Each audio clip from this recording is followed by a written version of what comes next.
Anda sedang mendengarkan suara profetis dari para nabi, hambanya John Patrice Vanggidai, Penatua Jemaat Victory Life Community Kupang. Dengarkanlah dan lakukanlah perintah Tuhan melalui para nabi, maka engkau akan berhasil. Selamat mendengarkan. Dalam kebenaran. Karena ketika kematiannya itu menguburkan dosa manusia, termasuk saya dan saudara, dosa masa lalu, hari ini dan dosa akan datang, dikuburkan di sana.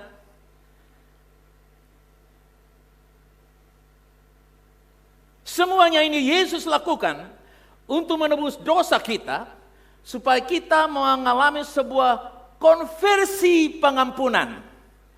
Yesus mengerjakan, saya yang menerima. Apa saudara? One more time. Yesus yang mengerjakan. Luar biasa. Haleluya. Nah ini saudara, ini pemahaman yang saudara mesti tahu. Yesus dijadikan salah. Supaya saya yang salah, saudara yang salah dijadikan apa? Benar. Luar biasa bukan? Amen. Nah ini hal-hal mendasar yang kita mesti kuat. Kalau Anda mau mengalami sebuah keyakinan keselamatan, pengampunan, kekudusan yang benar, kita mesti punya pemahaman seperti ini. Yesus membenarkan saya, Yesus mengerjakan kebenaran, saya menerima kebenaran. Saat kita tahu bahwa semua dosa kita sudah diampuni oleh kematian Kristus di atas kayu salib, sekali untuk selamanya. Bagaimana dengan ayat-ayat yang kita temukan? Misalnya 1 Yohanes 1 ayat 9. Jika kamu mengaku dosamu versus pengampunan sekali untuk selama-lamanya. Datang sebuah pemahaman berlanjut. Maka saudaraku yang kasih, ada orang mulai temukan sebuah pemahaman tentang pengampunan yudisial. Apakah pengampunan yudisial itu? Apakah pengampunan yudisial itu? Pengampunan yudisial yaitu pengampunan berdasarkan hukum. Apa yang Yesus kerjakan bagi kita melalui kematiannya di salib dan dibangkitkannya, itu adalah pengampunan yudisial. Ada yang berpandangan bahwa sekalipun secara yudisial kita telah diampuni, namun apabila kita berbuat dosa, maka kita harus mohon pengampunan agar dosa kita diampuni. Pemahaman yang sedang kita bahas tidak bermaksud untuk menantang pengakuan dosa, tapi coba mari kita membayangkan ketika Anda berada di depan seseorang yang kita percaya orang itu mengasihi kita secara utuh. Orang itu mengasihi kita tanpa syarat. Orang itu menerima kita apa adanya. Mengasihi kita dengan utuh, mengasihi kita tanpa syarat, menerima kita apa adanya. Bagaimana kalau Anda di hadapan orang itu? Maka Anda akan dengan bebas berterus terang, bukan? Anda tidak rasa takut, Anda bisa oke, bisa happy, bisa open. Bisa terus terang, bisa bicara apa adanya. Kenapa? Karena saudara bebas. Saudara tahu orang itu mengasihi saudara total, accepted you, total forgive you, unconditional love you. Dia mengasihi saudara tanpa syarat. Bahkan dalam keadaan terpuruk, dia katakan, I still love you. Maka di hadapan orang itu saudara akan happy. Haleluya. Amen. Itu seharusnya kehidupan suami terhadap istri, istri terhadap suami. Mereka punya sebuah keyakinan bahwa apapun terjadi suami saya mengasihi saya tanpa syarat. Suami saya menerima saya apa adanya. Utuh cintanya kepadaku. Demikian pula sebaliknya istri mencintai suami tanpa syarat. Dalam keadaan terpuruk dia katakan I love you Papa. Dalam keadaan terpuruk dikatakan, no condition, unconditional, I still love you. Aku mengasihi engkau tanpa syarat. Saudara, kalau kita bisa merasa happy di hadapan orang seperti itu, dan itu seharusnya kehidupan suami istri seperti itu. Dan kalau yang belum alami, minta supaya Tuhan buat itu. Haleluya. Karena kalau kita saja bisa happy di hadapan Tuhan, karena Tuhan menerima kita, mengasihi kita. Haleluya. Amen. Tanpa syarat, dia mati dan dia membenarkan saya dan saudara. Saudara percaya dia telah membenarkan Anda? Katakan, saya dibenarkan oleh Allah. Haleluya. Belum ada orang pernah gugat menang dengan Allah. Haleluya. Karena itu saudara yang kasih, pemahaman yang kita sedang bahas ini saudara yang kasih, menimbulkan pertanyaan, bagaimana bisa demikian? Ya jelas, Anda tidak mungkin membuka rahasiamu kepada musuh saudara, betul? Anda tidak akan buka rahasia bisnismu kepada musuh saudara. Saudara tidak kasih kurikulum sekolah kepada orang lain, kepada sekolah lain. Anda tidak akan kasih rahasia kemajuan saudara yang saudara lakukan bertahun-tahun, seenaknya saja orang lain mendapatkannya. Anda memberikan kepada orang yang Anda merasa aman, Anda merasa nyaman, Anda merasa percaya dia tanpa syarat. Itulah yang Tuhan kerjakan bagi saya dan saudara. Nah, saudara, jadi semakin kita ajarkan pengampunan penuh, pengampunan sempurna atau pengampunan lengkap kepada jemaat, maka jemaat akan mengaku dosa mereka. Bukan untuk supaya mereka diampuni, tapi karena mereka telah diampuni. Sekali lagi, itulah sebabnya mereka memohon pengampunan kepada Tuhan. Mungkin kalau mereka lupa pun tetap. Apakah saudara lupa mengaku dosa? Tuhan berubah. Karena Tuhan membenarkan kita tanpa syarat. Apalagi lupa. Haleluya. Amin. Saudara, ini firman yang saya sedang bahas, saya sedang ajarkan prinsip ini. Untuk kita dapat menangkap nanti unlogical love, kasih yang tidak masuk akal seperti apa.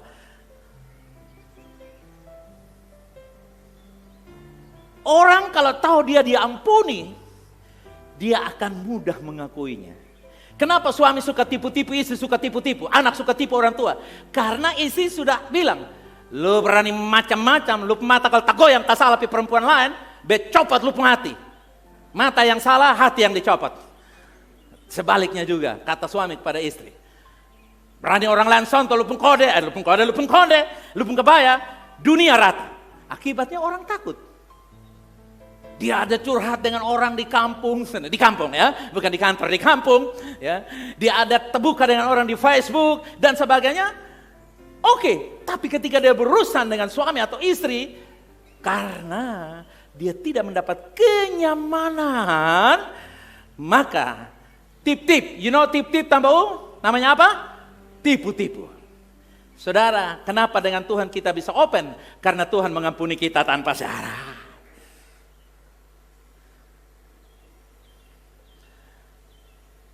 Apa pandangan secara yudisial bahwa kita telah diampuni sekali untuk selama-lamanya dari dosa masa lalu, dosa saat ini dan dosa yang akan datang. Tapi namun bila kita berdosa, kita harus memohon ampun supaya diampuni. Ini disebut pengampunan keluarga atau pengampunan orang tua. Nah, memang ini memerlukan saudara yang kasih pemahaman yang double thought. Perlu pemikiran yang ekstra. Karena akan muncul pertanyaan, apakah saya sudah diampuni atau belum diampuni? Yang lebih menohok lagi, apakah saya sudah selamat atau belum selamat? Ini membuat banyak orang sudah Kristen bertahun-tahun dalam gereja, tapi tetap. Siapa yang mau bertobat? Maksudnya yang belum selamat, angkat tangan.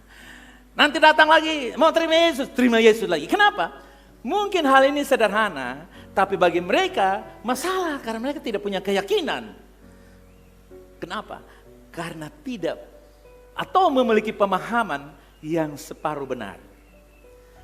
Kalau pemikiran ini ada dalam benak kita bahwa saya belum diampuni, atau ada dosa yang belum saya akui, atau belum ada dosa yang disucikan secara total utuh, maka ini akan memberikan keyakinan dalam diri Anda bahwa dosa Anda belum diampuni, akibatnya Anda merasa tidak nyaman.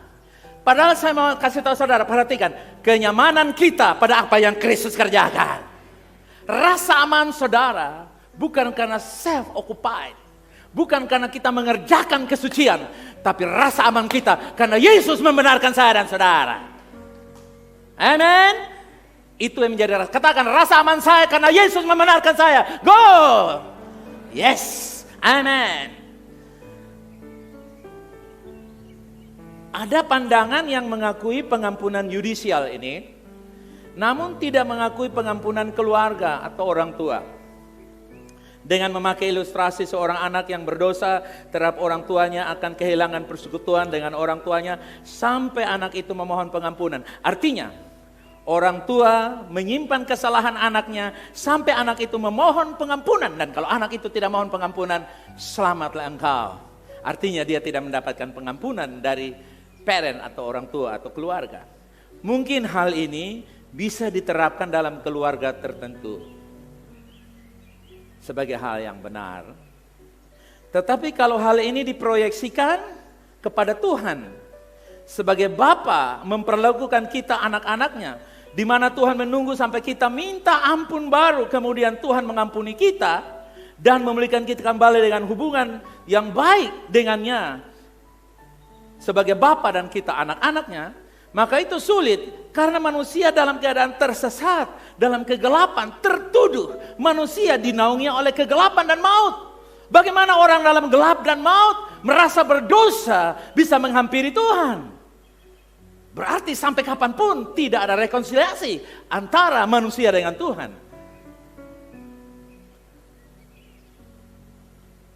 Nah, ini bukan Injil yang benar atau Injil yang sejati. Mungkin di keluarga tertentu, ya papanya atau maminya simpan dendam sampai anak itu minta ampun. Kalau tidak, anak itu meninggal, tapi dia meninggal tanpa pengampunan.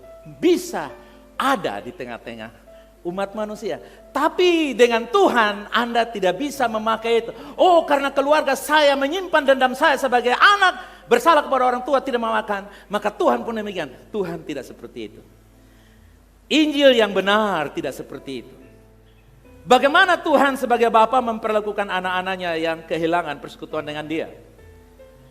Kisah anak yang terhilang dalam Lukas 15 ayat 20 sampai 23 akan memberikan gambaran yang benar bagaimana Bapa itu tergerak. Alkitab berkata dari ayat 20 di Lukas 15, ini hal yang mendasar. Bapa itu melihatnya, berlari, merangkul dan mencium dia. Ayat yang ke-21, kata anak itu, Bapa, aku telah berdosa, surga telah berdosa terhadap surga dan terhadap Bapa. Aku tidak layak disebut anak Bapa. Ayat 22. Tapi Bapa itu tidak peduli dengan pengakuan anaknya. Jubah yang terbaik dikenakan, cincin yang mulia, yang mahal, cincin diberikan. Bahkan dikatakan, ambillah tenak yang tambun, kita pesta karena anakku yang hilang sudah temukan, yang mati sudah hidup kembali. Mereka bersuka cita. Anak bungsu jalani satu righteous living. Artinya hidup rusuh, kacau, berfoya-foya dengan hawa nafsu dosanya dan keinginan dunia. Tetapi apa saja yang Bapa lakukan kepada anak yang ngaco dalam dosa, yang hidup menantang Bapa. Bayangkan saudara yang kasih, bapaknya belum meninggal, dia bilang, Bapa, saya tidak perlu tunggu kamu mati, tapi serahkan harta yang menjadi bagian saya. Anda bayangkan, kalau Anda sebagai orang tua dihadapkan dengan anak-anak yang minta harta, sementara Anda masih kuat, 40-50 tahun, masih hidup 80 tahun, 40 tahun ke depan, maka Anda akan bilang, ini malin kundang. Tapi Bapak itu menyerahkan semua yang dia minta, bukan?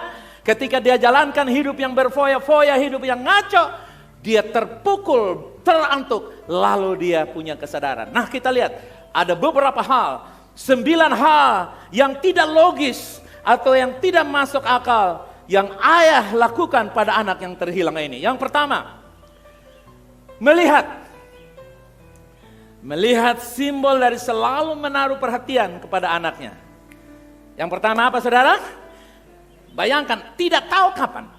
Anda bayangkan, perpisahan tanpa ada kepastian kapan berjumpa, berarti bapak itu melakukan sebuah pengorbanan yang luar biasa, bukan? Karena dia melihat. Nah dulu kalau ada Facebook, oke, kita bilang, Bapak, I'm coming home now, get ready. Just 5 minutes, I arrive in the veranda of your house. 25 menit saya tiba di teras rumah. Bapaknya mandi-mandi, pas kurang 1 menit, dia santai di depan teras. Karena sudah ada Facebook, atau sudah ada pemberitahuan inbox. Tapi dulu tidak ada pernah apa-apa. Artinya bapaknya menanti dia setiap saat. Haleluya. Dengar, orang berdosa dalam keadaan apa? Bapak menanti engkau. Yang kedua, yang tidak logis yang dia kerjakan adalah apa? Berlari menemui anak itu. Simbol dari kerinduan. Haleluya. Amen. Bayangkan saudara yang kasih. Menurut manusia, kalau dia punya papa orang Rote atau orang Batak atau orang Jawa, mungkin sudah kasih karma. Tapi lihat, ini bapak tidak pakai hukum karma, tidak pakai balas dendam. Bapaknya tidak pernah memperhitungkan kesalahan anaknya minta dia mati muda. Bapaknya lihat, ketika anaknya muncul dia berlari. Artinya dia punya kerinduan. Tahukah Anda Tuhan rindu supaya jangan satu pun binasa. Itulah unlogic love. Yang ketiga, merangkul, simbol dari menerima apa adanya. Merangkul. Mungkin dengan catatan, anak itu sudah punya anak di luar. Siapa yang tahu? Mungkin anak itu ada bikin hutang di beberapa hotel, di kasino. Kita belum pernah tahu. Mungkin anak itu berandal sehingga dia ada bunuh beberapa orang. Mungkin anak itu sedang menghamili istri orang lain. Mungkin anak itu sedang mengganggu pacar orang lain. Who knows? Karena dikatakan riot living. Riot living itu artinya hidup yang kacau balau, rusak-rusak. Tapi Bapa melihat dan Bapa merangkul dia. Itulah unlogic love. Yang keempat, haleluya. Yang keempat apa saudara? Mencium, simbol dari apa? Gentleman. Bayangkan, saudara baru tahu, dia tidak keluar dari hotel berbintang 5 dengan parfum. Tapi dia keluar dari hotel babi, saudara kekasih. Bau jorok, bau busuk. Terjemahan dalam bahasa Ibrani. His father kissing him everywhere. Papanya cium di mana saja. Pipi kiri, pipi kanan, dahi, ujung bau, jari-jari, sampai papanya puas. Unlogic love. Tuhan mencium engkau, haleluya. Yang aneh, Tuhan tidak bilang, jangan sentuh aku. Seperti seorang suami bilang kepada istri atau istri bilang kepada, jangan raba-raba aku. Mengaku dulu, dengan berapa perempuan yang kau sudah pergi, dengan berapa juta kamu main judi di kasino. Berapa banyak minuman Sophia yang kamu habiskan. Bapa tidak pernah meminta anak itu mengaku, haleluya. Saudara, Tuhan mengasihi engkau dengan unlogic love. Kasih yang tidak masuk akal.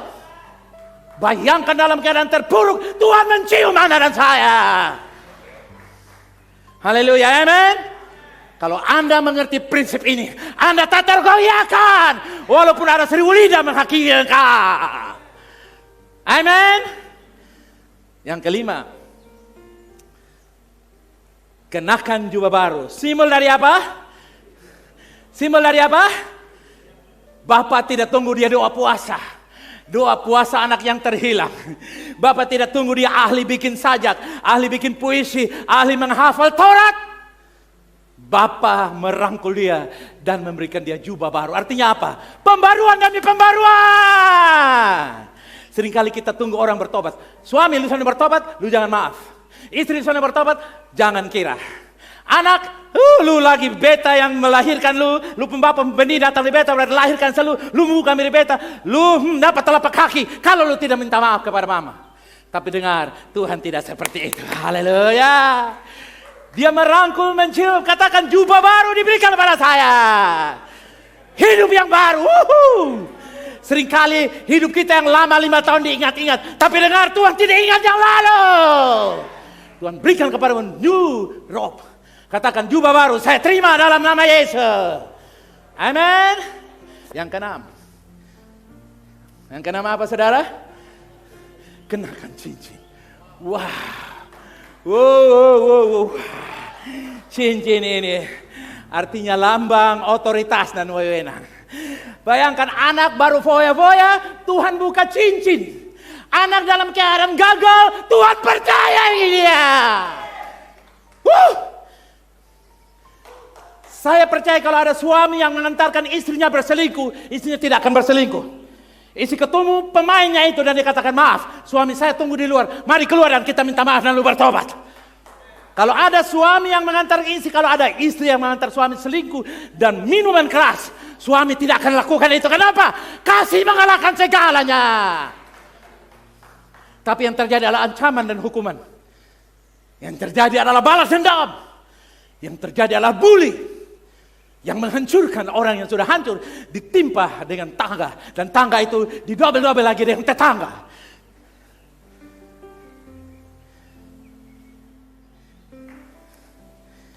Mari serukan amin. Katakan, saya menerima otoritas dari Allah. Amin. Tidak perlu dia bangkitkan orang mati, tidak perlu bikin seminar, tidak perlu bikin KKR. Dalam keadaan keluar dari lumpur dosa, masih bawa dosa, Tuhan cabut cincin, haleluya. Katakan, saya menerima wewenang dari Allah. Bukan karena kuasa, tapi karena kasih yang tidak masuk akal. Karena apa, saudara? Unlogic love. Karena apa? Unlogic love. Yang ketujuh. Yang ketujuh apa, saudara? Kenakan sepatu. Simbol dari apa? Tujuan hidup. Pak Marcel, kamu pakai sepatu gimana? Sarah, Sace, beta pakai sepatu rapi. Mau kandang babi. Begitu? Anda pakai pantofel ke kandang babi?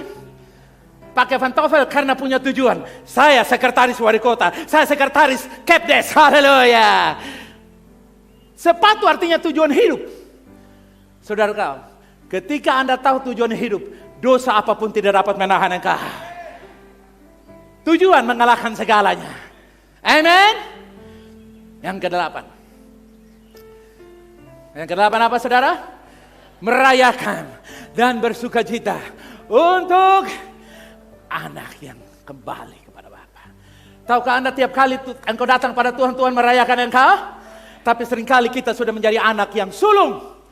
Tidak merasakan hadirat dengan Bapa lagi. Sehingga kita pakai musik, kita pakai peralatan, kita pakai multimedia, LCD kurang besar, kasih besar lagi. Kita pakai AC kurang dingin, tambah AC lagi. Fasilitas membuat anak sulung rasa happy. Tapi anak bungsu happy karena kasih Allah. Unlogic love. Haleluya. Kalau Anda mengerti ini, ketika Anda menyanyi Halo Halo Bandung, Anda berkhotbah, bangkitkan orang mati. Menyanyi Elemoto, Anda bisa usir setan. Haleluya. Yang ke-8, ke-9. Baca bersama saya, 2, 3.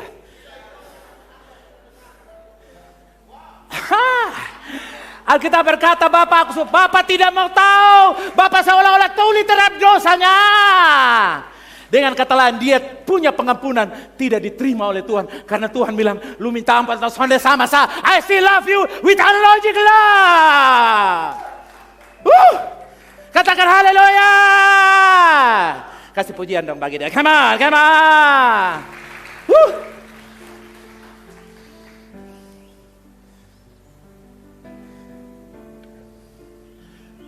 Apa yang anak bungsu lakukan kepada bapaknya? Jawab saya, apa yang anak bungsu lakukan kepada ayahnya? Apa? Nol, nothing. Tidak ada apapun. 9 banding 0. Bayangkan Pak Guru, muridmu 0. Tapi tetap dikasih lulus. Tidak ada kecuali Tuhan yang punya nilai. Haleluya. Manusia mencari 9. Tapi Tuhan mencari yang kosong. Supaya Tuhan mengisi kekosongan itu. Haleluya. Saudaraku yang kekasih, itulah unlogic love kepadamu dan kepadaku. Katakan, saya menerima kasih yang tidak masuk akal. 2, 3. Itu akan merubah engkau sebagai istri, sebagai suami, sebagai orang tua, sebagai pemuda-pemudi. Semakin radikal. Bapa tidak pernah menahan persekutuan yang intim dengan kita. Dalam keadaan apapun, bagaimanapun, apapun yang terjadi. Pikiran permusuhan itu ada di dalam pikiran anak itu. Bukan pada pikiran Bapa. Dan anak itu yang mempertahankan persekutuan intim dengan Bapa, bukan? Pendamaian itu bukan antara Tuhan dengan manusia, tapi manusia dengan Tuhan. Karena Tuhan tidak pernah punya musuh. Pendamaian itu antara manusia dengan Tuhan, bukan Tuhan dengan manusia. Karena Tuhan tidak pernah punya musuh.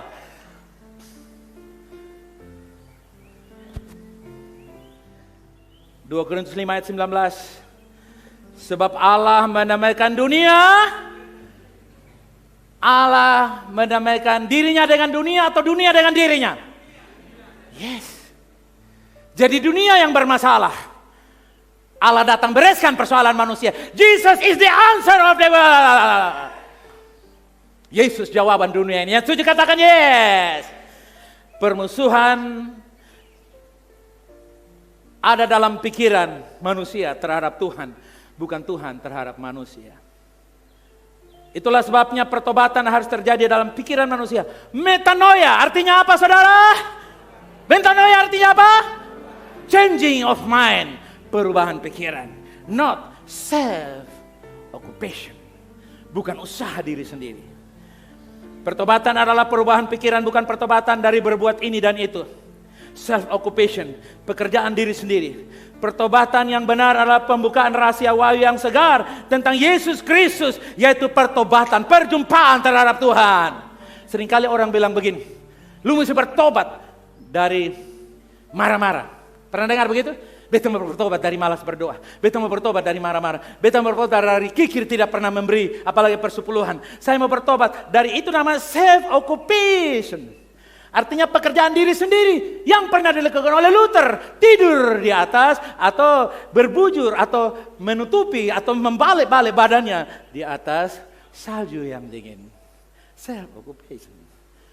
Seringkali orang keliru. Nah, banyak dari antara kita pikir bertobat begitu kan? Beta mau bertobat dari sana baca firman. Artinya mau baca firman. Itu bukan pertobatan, itu self-occupied. Pekerjaan diri, kamu pekerjakan dirimu untuk baca firman, untuk memberi, untuk berdoa, untuk mengampuni, untuk memaafkan, berhenti mabok, berhenti rokok, berhenti berzina. Itu namanya self-occupied. Kamu berhenti dari perbuatan, tapi itu bukan pertobatan. Banyak orang bertobat di sini, merajalela di sana. Bertobat di muka suami, tapi merajalela di perempuan lain. Bertobat di hadapan orang tua, tapi main judi online di kamarnya sendiri. Itu bukan pertobatan. Pertobatan yang self-occupation akan terulang kembali. Pertobatan karena usaha diri sendiri akan ulang lagi. Babi kembali kepada apa? Muntahnya. Tapi kalau pertobatan berjumpa dengan Yesus akan merubah engkau luar biasa. Saudara, pertobatan yaitu perubahan pikiran terhadap Tuhan. Dulu berpikir bahwa Tuhan menentang, sekarang Tuhan ada di pihak kita. Yang saja katakan yes. Dulu berpikir Tuhan memusuhi kita, sekarang Tuhan mengasihi saya. Apalagi saudara kekasih, dulu berpikir Tuhan mencari gara-gara untuk menghukum saya, sekarang Tuhan mengasihi saya tanpa gara-gara apapun. Bahkan kalau gara-gara banyak, Tuhan bilang, I forget your gara-gara, I still love you, unlogical love. Walaupun engkau punya gara-gara banyak, punya hal banyak, saya tetap mengasihi engkau dengan kasih yang tidak masuk akal. Haleluya, kasih pujian bagi dia, sama. Katakan haleluya. Dulu berpikir Tuhan melawan kita, Tuhan kasih karma dengan kita. Sekarang Tuhan ada di pihakku, katakan Tuhan ada di pihak saya.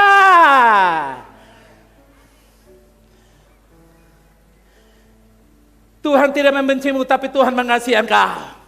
Amin. Inilah pertobatan yang benar. Bukan melihat kepada pekerjaan diri sendiri, tapi melihat kepada kasih Tuhan. Amin. Berubah pikiran, berpikir tentang kebaikan Tuhan. Pertobatan artinya apa? Berubah pikiran, berpikir tentang apa? Kebaikan Tuhan. Semakin engkau mengalami kebaikan Tuhan, semakin engkau malu berbuat dosa. Kenapa suami tidak bisa selingkuh? Karena dia malu dengan istrinya. Bangun pagi, sampai kalau ada lakukan itu, anggap saja itu peperangan rohani. Waktunya dia akan kembali. Haleluya. Berapa banyak? Sekarang masih ada orang yang menista Tuhan? Ada yang ateis? Masih ada? Masih. Tapi Tuhan tidak membasmi mereka dengan kasih corona, dengan kurini. Tidak. Tuhan tetap mengasihi dan Tuhan kasih kesempatan. Apa pandangan yang membedakan antara pengampunan yudisial dan pengampunan keluarga atau orang tua? Itu berarti 1 Yohanes 1 ayat 9, jika kamu mengaku dosa maka Allah setia akan mengampuni segala dosa. Jadi ini Yohanes merujuk kepada pengampunan keluarga. Saudara harus paham ini. Karena 1 Yohanes 1 dia muncul ke 1 Yohanes 2 ayat 12. Apa dikatakan dalam 1 Yohanes 2 ayat 12? 2-3 baca. Aku melihat kepada kamu anak-anak. Hai anak-anak, sebab dosamu akan diampuni. Dosamu sudah diampuni. Jadi memohon pengampunan karena sudah diampuni. Coba katakan, saya mohon pengampunan karena sudah diampuni. Seperti saudara masuk undana, tapi nilai menol terus, nggak apa-apa, tetap juga mahasiswa undana. Haleluya. Tinggal perbaiki saja, bukan? Haleluya. Istilah dipakai dengan sebutan anak-anak, artinya ungkapan endearment, ungkapan sayang. Anak-anakku yang sayang, my little children. Aku mulai kepada kamu anak-anak kecil, bahwa dosamu sudah diampuni. Past perfect tense, artinya waktu lampau yang sempurna. Artinya sekali dulu, hari ini dan akan datang, dosamu telah diampuni dan tidak akan diulangi dan hitung-hitung lagi. Dulu, sekarang dan selama-lamanya. Katakan, dulu, sekarang dan selama-lamanya. Kapan? Diampuni dosamu. Next, kita lihat selanjutnya apa ditulis itu. Aku menulis kepada kamu anak-anak kecil. Kemudian dikatakan, sebab dosamu telah diampuni. Kalimat past perfect tense itu artinya past completed action with present ongoing result. Apa artinya itu? Itu artinya tindakan yang telah selesai di masa lalu dengan hasil yang sedang berlangsung saat ini. Tuhan mati dulu, dosa hari ini akan datang dibereskan. Amen. Inilah keyakinan kita. Inilah keyakinan kita. Unlogic love. Kasih yang tidak masuk akal, tapi itulah kasih Tuhan. Kalau Tuhan pakai logic love, saya dan saudara, apalagi saya di tempat ini, sudah dibuang di pantat neraka. Tapi anugerah, unlogic love menyelamatkan saya dan saudara di menit-menit terakhir. Haleluya. Ungkapan anak-anakku, dosamu sudah diampuni. Apakah istilah penyebutan dalam keluarga atau penyebutan dalam ruang persidangan di pengadilan? Ini adalah ungkapan dalam istilah keluarga. Tidak pernah hakim putus perkara dan berkata, anak-anakku yang terdakwa, dengan ini saya menghukum engkau seumur hidup. Bapa tidak sampai hati. Makanya kenapa Yesus waktu dia mati, Bapa berpaling. Demi legalitas saya dan saudara diampuni. Makanya Allah berpaling. Yesus berteriak, Eli, Eli, lama sabachthani. Kenapa? Karena demi yudisial, demi hukum dosa, Allah berpaling. Tapi untuk selamanya dia kembali menerima engkau. Amen. Jadi anak-anakku dosamu sudah diampuni. Artinya istilah family forgiveness. Kamu sudah diampuni. Kalau lupa pun, kamu sudah diampuni. Karena itu past perfect tense. Kejadian dulu, tapi masih berlangsung hari ini dan selama-lamanya. Dan mungkin, dengar saya, pada waktu Yohanes tulis ini, saudara gue yang kasih, waktu dia khotbah di gereja, tadi malam ada suami istri yang bertengkar di 24 Desember. Untung hujan jadi sendal keluar. Ada seorang anak remaja lari ikut nyongnya. Di dalam gereja ada yang gosip berseliweran. SMS masuk dari ujung sana, terima dari ujung sini. Ada perpecahan terjadi dalam gereja. Tapi pagi-pagi Yohanes bilang, dengar, Injil adalah Injil sejati. Aku katakan dosa-dosamu sudah diampuni. Itu masalahnya. Yohanes tidak mau tahu masalahmu apa. Dengan kata lain begini, sekalipun engkau masih berdosa, pengampunanmu sempurna. Amen. Itulah unlogic love. Ini yang diajarkan oleh Rasul Yohanes supaya kita belajar dari Injil yang benar. Dia menggunakan istilah sederhana agar kita mengerti. Inilah Kristen yang benar, esensi Injil yang benar dan otentik. Dan Injil adalah dasar pengampunan kita semua. Sudah diampuni sekalipun kita belum sempurna. Haleluya, amen. Apakah dosa yang terbesar itu? Dosa yang terbesar ialah ini. Roma pasal 14 ayat 23. Baca yang tulisan merah 23. Segala sesuatu yang tidak berdasarkan iman. Segala sesuatu yang tidak berdasarkan iman. Segala sesuatu yang dulu kita berpikir perzinahan, perselingkuhan itu dosa, berhala itu dosa, kikir itu dosa, narkoba itu dosa. Memang semua judi itu dosa, semua itu dosa besar. Tetapi dengar, ada satu dosa yang namanya tanpa iman atau tidak percaya.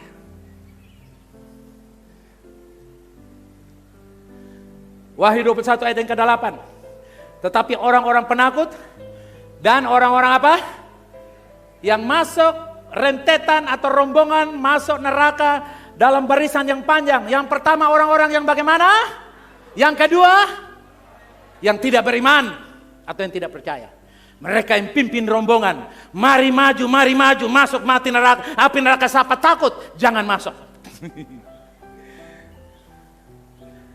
Justru yang takut yang masuk. Daftar dari dua dosa terbesar, yaitu penakut dan tidak percaya. Ketika saya beritakan Injil, kamu tidak percaya, dosamu sudah diampuni sekalipun lupa mengaku, Anda sudah berdosa. Karena Anda tidak percaya, firman berkata, you are forgiven my children. Perfect tense. Sudah berlangsung dulu tapi berlaku sampai hari ini. Seperti yang kau percaya Yesus, ribuan tahun yang lalu darahnya tercurah, tapi hari ini penyakit disembuhkan. Amin.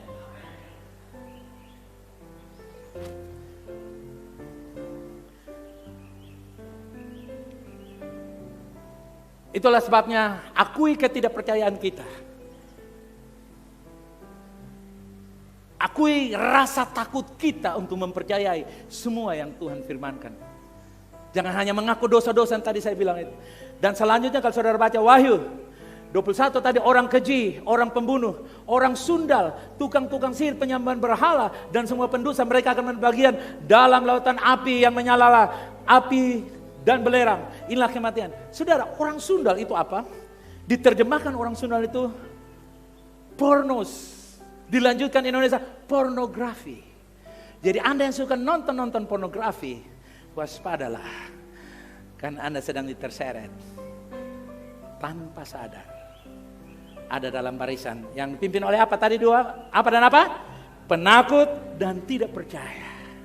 Dan sebagainya. Saya tidak uraikan itu, kesempatan mendatang saya uraikan. Bagaimana relasi Yesus atau hubungan Yesus dengan orang-orang di sekitarnya saat dia masih hidup di dunia sebelum dia disalibkan? Perhatikan ini. Yesus tidak berhubungan dengan orang-orang berdosa, orang-orang berdasarkan dosa-dosa mereka. Yesus tidak memperkenalkan dosa kepada mereka. Menggoncangkan? Dalam Yohanes 8. Dosa perempuan yang kedapatan berzina itu seharusnya dirajam dengan batu. Namun itu tidak mempengaruhi kebaikan Yesus kepadanya. Malah Yesus bilang begini, di mana yang lain? They gone, sudah pergi. Dan anehnya, tangkap perempuan, laki-lakinya tidak ada. Saya curiga yang antar itu laki-laki. ada di situ. Masa orang berzina sendiri saja? Tangkap dia berzina apa? Dan tiang listrik. Kalau mobil tabrak tiang listrik atau tiang listrik tabrak mobil, itu pernah ada 2 tahun yang lalu. Tiang listrik tabrak mobil, ada tahu saudara? Oleh orang hebat di Indonesia. Tiang listrik tabrak mobil. Tapi kalau perempuan berzina sendiri tanpa laki-laki, itu namanya omomen kososeng, fitnone, gososep, bulole. Itu fitnah, gosip, bully, saudara kekasih. Nah, karena Yesus sudah tahu permainan mereka, maka Yesus angkat kepala dan Yesus bilang, aku pun tidak menghukum engkau. Padahal hukum waktu itu harus dilempar dengan apa? Dilempar dengan apa? Dilempar dengan batu alias mati mampus. Tapi orang yang mau mati mampus ini Yesus bilang, sedikit pun saya tidak memampuskan engkau. Go home and sin no more. Pulang rumah dan jangan berbuat dosa lagi. Saya yakin pulang rumah itu perempuan akan tanya, persekutuan doa di mana? Beta mau berdoa tiru rambut gondrong sudah ampuni beta. Amin. Tapi seandainya Yesus menjadi Yesus modern hari ini, tanda kutip, buatan perempuan sakit hati, buatan laki-laki pendendam, Yesus akan berdiri begini. Hei perempuan, berlutut. Begitu berlutut, Yesus angkat kaki di atas. Mengaku belum berzina dengan laki-laki. Ikut saya pendoa. Tuhan, Yehova, maafkan saya. Omong kuat, maafkan saya. Saya perempuan bajingan. Saya perempuan baga. Tak. Yesus ulik-ulik kakinya berbilang, lu serasa bisa selingkuh lah, lu serasa ini injak lu lagi, lapor di kantor lu habis, lapor di partai politik lu menjadi calon presiden 2024. Itu kan sedang terjadi begitu kan? Sekarang ini banyak orang membuat Yesus seolah-olah Yesus benar, padahal Yesus buatan sakit hati. Yesus yang keluar dari kebenaran sendiri. Sehingga suami susah mengampuni istri, istri susah mengampuni suami. Orang tua merasa bangga, apalagi ibu yang melahirkan anaknya. Seolah-olah sorga ada di bawah telapak kakinya. Yesus punya sorga ada di bawah telapak kaki istri atau ibu. Itu Yesus yang dibikin oleh sakit hati, kesombongan, keangkuhan, dan merasa paling benar, orang lain berdosa semuanya, termasuk Tuhan. Berapa banyak gereja memperkenalkan Yesus?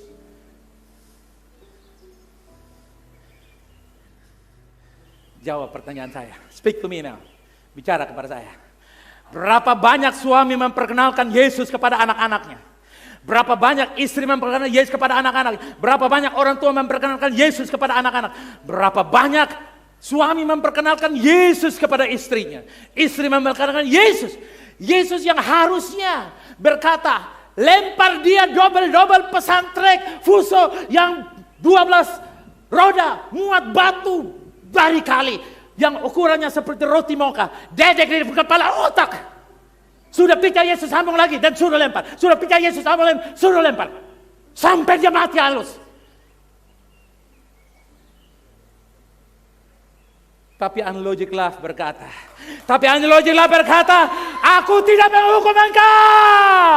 Go home, sin no more.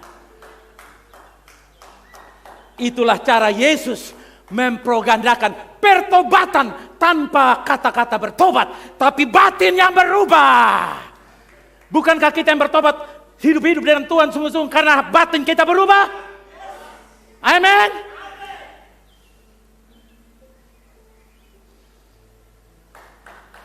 Haleluya.